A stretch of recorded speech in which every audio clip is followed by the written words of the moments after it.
Welcome to your SciNote site. Whenever you log in, you will be redirected to the dashboard. The dashboard is your control center.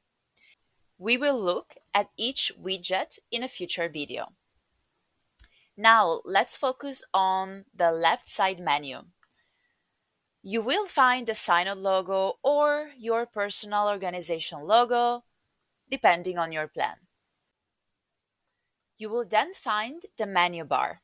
The menu bar gives you access to the dashboard, the projects area, the inventories, the upcoming locations add-on, the templates from which you can access the protocol templates or the label templates, the reports,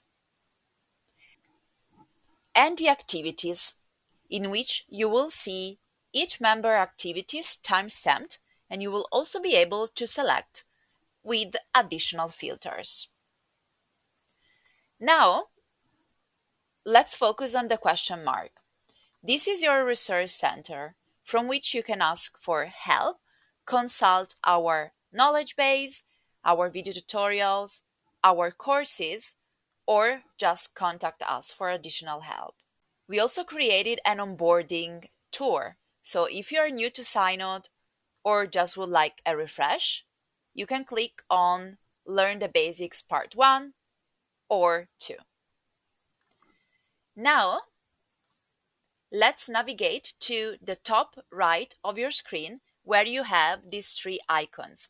The first one is the settings, where you can see and access additional areas of SciNote depending on your role.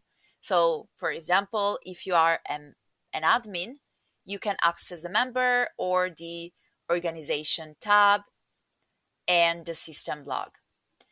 For all the others, you will be able to consult teams and add-ons. We will have a look at all this in depth in the future videos. Now from here, you can see the summary of all your notifications and clear them. And from the profile icon, you will be able to access your profile, preferences, connected accounts, and logout.